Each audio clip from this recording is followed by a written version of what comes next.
What's up, everybody? We are back in the shop again, and we are looking at, well, actually we're looking at 3 Trans Ams parked next to each other, 2 3rd gens and 1 2nd gen. If you guys remember, I think I shot a video intro to this project a while ago. I've had this car for 6, 7 years. It's longer than that. I'll put up a number of how long it had. I'll have to go back and look at pictures and stuff when I first got it, see when I got it. But I've had this car for quite a while, for me. And I really never have done much to it. Actually, back when I had it, it was gone for a year. I sold it to a guy I worked with. He diddled with it a little bit and then didn't want it. And I bought it back for him for less than he paid me for it. Funny how that works. So actually, in all reality, I'm positive money in this car. So I'd like to see something happen with it other than being a trash storage unit that it currently is being, with all random parts and wood and, you know, everything from just sitting here being a sawhorse pretty much. But I want to do something with this car. And I think I'm going to Oklahoma this October. So I'm driving down there. And I'm southern Iowa, so it's about 8.5 hour drive to where I'm going. So I think it would be really cool to get this car running, driving, and capable of making that trip. I got time. I'm gonna LS swap it. I'm not gonna. It's got a 350 Pontiac in it with the 350 Trans. I'm gonna put an LS in it. That's just, there's no question. That's pretty much what my channel is kind of about. I do a lot of LS stuff, so it's gonna get an LS in it, that's for sure. I'm not sure what I want to do as far as transmission and whatnot wise. I'd like to do a 4L80 in it. I have one over there. It needs rebuilt, but it make a good mock-up and I can get a good one before the trip. I have a 6.0 over there, 2 that was going to be for this car, so I think I'm going to clean it up and get it ready to go in here, but I need to get the 350 and the other Trans out of it. As far as the car goes, it's pretty clean. It's got some rust in this lower rocker, I don't know, in the lower quarters and the doors. Nothing horrible. This fender's in pretty good condition, other than a bunch of Bondo up here by the front nose. The driver's side fender, it's pretty rough in here. Got a little bit of rust. I mean, I could probably clean it up, pop some of that dent back out, and massage it a little bit and be an all right fender. It's pretty solid other than right here. So, I mean, we could try to make it look respectable. I'm going to put a windshield in it, obviously. As for the interior, it'll probably get a cheap carpet kit, some aftermarket seats, clean the dash and everything up. I'll probably throw a new Speedway harness, wiring harness in the car. So it'll have new wiring, go through the rear end, the brakes, the front suspension, the brakes up there. All that stuff will get gone through just to make it safe to drive. I'm not going to spend a lot of money on doing this car. I want to own a nice one of these one day. I don't think it's going to be this car. You can pick up a nice looking 2nd gen for high teens, low 20s, and have a decent car. You can buy a nice roller for like 12 to 15,000, like a really nice roller with nice interior, nice paint, everything. And that's actually what I'd look for to do an LS swap in. This car is not matching numbers or anything. I do have a build sheet for it, which is kind of cool. But as far as matching numbers go, it's not. I'm not too worried about that. I think it's got a good title, but I do have a title for it. That's a big thing. It's got flat tires on it right now because I stole the AR 32s or whatever, these American Racing wheels off of it to put back on Serrana, so I could drive her, got her back together. So now I want to be able to get this to where it runs and drives. Like I said, I'd like to do a 6-liter 4L80 combo, but I got to thinking, I have the 5.3 and 4L60 that was going to go in this car. I could put that in this car. Being we have been robbing parts from this car for that car, it only makes sense for me to rob parts from this car for that car. which, and ironically, have had it longer than this car, that car. Have had it actually longer than that car for the second time. That car's been around the longest for the first time. There's a car outside the door that's been around the longest, but we'll get to that sometime. But anyways, I'd like to get this dug out in the next coming week or two and start pulling stuff off of it, or getting this engine out of it, cleaning it up, checking everything, see what parts I have, what parts I don't have. I'd like to do a drive-by-wire setup in it. So I'd do a custom foot pedal or gas pedal and everything. I may do drive-by cable. I don't know. We'll see. I'd like to have cruise on the way down there. Definitely no drive trans. That's guaranteed. That's definitely an LS motor. But I'd like to get all that stuff done, at least planned out, figure out what I got. The harness for my 6.0 is a 03 drive-by-wire, so that won't be a problem. Cruise control and stuff's that easy, so it could have cruise control relatively easy. All right, guys. I'm going to catch you guys on in the next couple of days when I get this car cleaned up and dug out of this corner.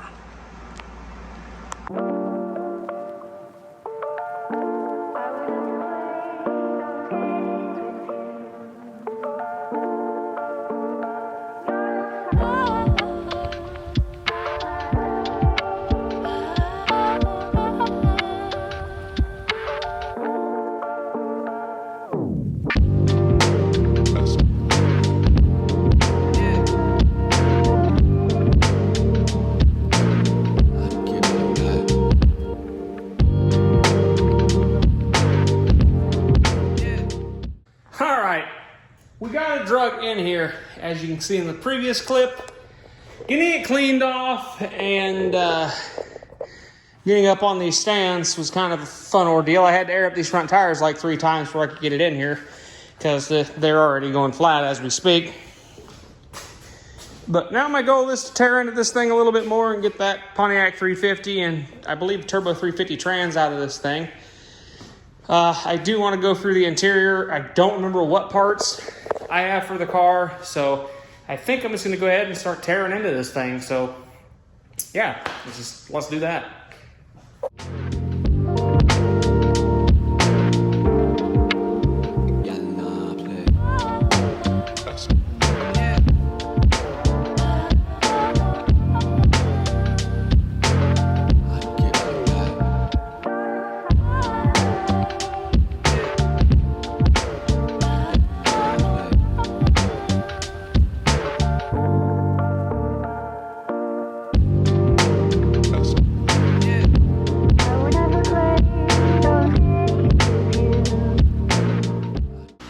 Well, guys, there it is. I got the front clip pretty much pulled off it, and it's in okay shape.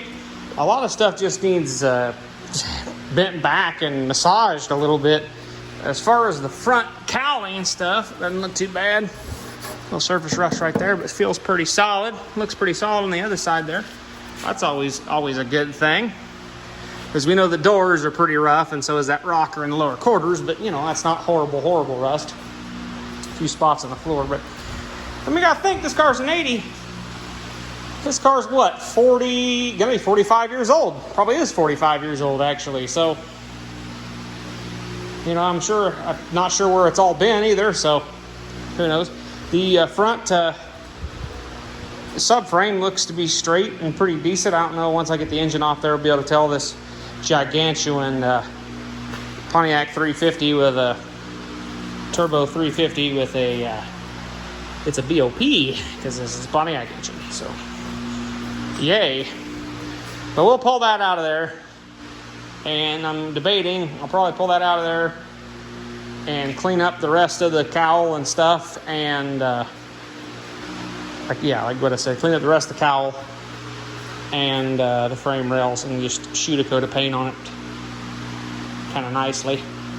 I'm not doing anything with the height of the car, so I should be able to pop these shocks out and replace them. I don't know how we'll check the ball joints out and see how they feel, and we got some suspension components, see how they feel. If I remember right, the suspension in this car actually wasn't in horrible, or not suspension, but the steering in this car wasn't in horrible condition, really. I mean, I'm sure bushings and everything, they're all dry rotted, but you know, sway bar end links are dry rotted, but you know, that's with this age. I'm not 100% sure how many miles this car actually had on it, so I don't know. I'm hoping all the stuff that it left with is still in the car. I mean, I got rear seats, front seats that have some bird poop on them. That's nice. Everything needs nice cleaned out and, you know, all that jazz. Got an awesome rear package tray. That's fantastic. Yeah, clean all that up. I'd like to get this trim off of it. Try to put some paint stripper on it and take some of the paint off of it and get it back down to, I believe this should be stainless. And get that back. That on the back window and around the front windshield. I'd like to pull the front windshield trim off because I'd like to remove the front windshield. Paint the dash black, like a satin black, and then put a new windshield in it. That's my goal, because these cars, you can just pull the trim back off when you go to paint it, tape, and have the paint run on the edge, and you're good to go. So you know, yay. Yeah, gotta get a new door handle. It's broken, and this door's locked. The driver's door is not locked, but there's the original Silver it was. So yeah, that still looks pretty good actually. No wiring in the doors. This is a manual lock, manual window car. As you can see, tire's flat already. But yeah, it's not a bad car. She's kind of nasty. She's kind of filthy. As you can see, all the window tracks and whatnot are, well, that one's not even in the track, so that'd be part of the reason it's doing what it's doing. Door seals are gone. But you know, that's always good stuff. And as you can see, yeah, rotten around here, so that'll be fun to build back up. Yeah, that'd be fun to build back up right there.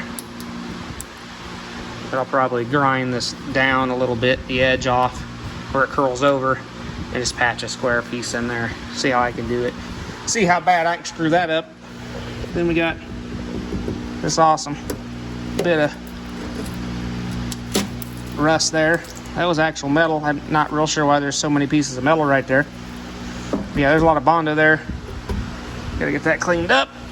This rocker panel wasn't too horrible. It's just the lower quarter that's bad.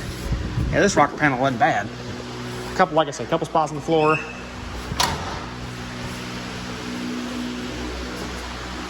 Back bumper's in okay shape.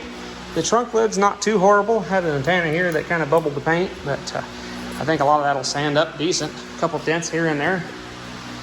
Not bad. Definitely got some bondage going on here, so I don't know if there's a dent right here, because it's pretty thick right in here, so yeah, definitely got some rot here. There's some bubbles. Yeah, there's definitely rot on the backside because I almost cut my finger. As you see, some Bondo there, so there's definitely some rust there.